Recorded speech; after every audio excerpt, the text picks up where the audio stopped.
Well, a humanitarian crisis is developing in Libya. The continuing siege of the town of Bani Walid, a former Gaddafi stronghold, has left residents without vital supplies. Dr. Abdul Hamid Al-Shandoli, a member of Bani Walid's social council, is inside the besieged city. He gave us his account of what exactly is happening there. The situation in Bani Walid is standard and bad. So it's no food, no drugs, no electricity, no cooking gas. Still the armed groups surrounding the city. They closed the main entrance of Bani Walid, and the National Congress still as it is. They have done nothing, although we have asked them to break the sanctions and let the food, and we have talked to the UN Secretary in Libya. But they have done nothing, and it's more difficult day by day.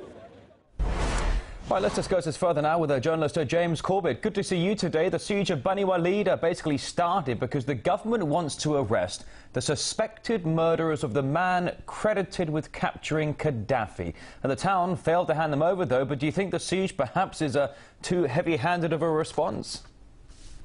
Well, it is a very heavy-handed response in a lot of ways, and it just goes to show the deeply divided lines in the country right now, tribally, ethnically, in terms of geography. It's a deeply divided country, and there are a number of different problems that are playing itself out politically in Libya right now. And this just goes to show once again that that not only is Libya ungoverned to a large extent at the moment, but is perhaps, given its current political state, ungovernable. Well, you say ungoverned and ungovernable. Let's talk about the issue that the residents of Bani Walid, they're appealing now for UN help. But as we've heard a little earlier, nothing practical is being done. Why do you think that is? Well, it's difficult to know how to actually provide assistance in this case. Again, it's a question of what type of international body has the authority to come in this situation, in what way do they have the mandate or the ability to act, and in what way can they actually be protected themselves, given the repeated and numerous strikes against Western targets in Libya over the past year.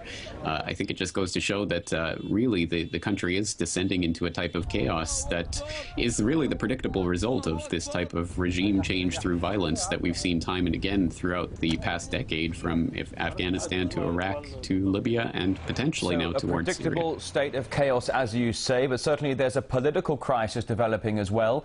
Libya's new Prime Minister has been dismissed for failing to form a government. Is the country's new political system even doomed before it starts?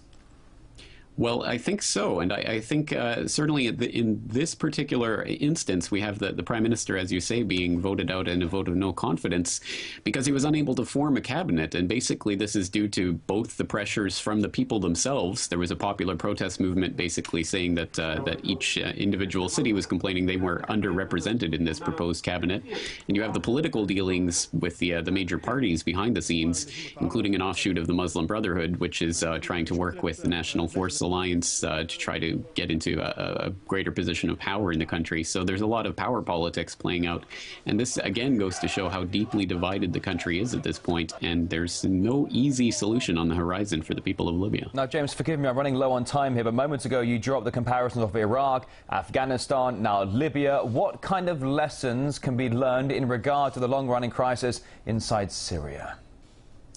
Well, at the very least, it shows us that we should be extremely doubtful of the people, the people who have their fingers on the trigger in this case, who would like us to believe that the outside forces will be greeted as liberators and given flowers and all of that type of rhetoric we've heard time and time again over the past decade, and which has signally failed to come true in each and every case. And I think we can imagine that this is exactly the type of situation that would be playing out in Syria if the Assad government was to be overthrown. I think we'd have the exact same types of problems. So I think there has to be at the very least a great deal of skepticism about the way that the projected overthrow of the Assad government would play out if that were to take place. James Corbett, editor of the Corbett Report, live on RT. Thank you.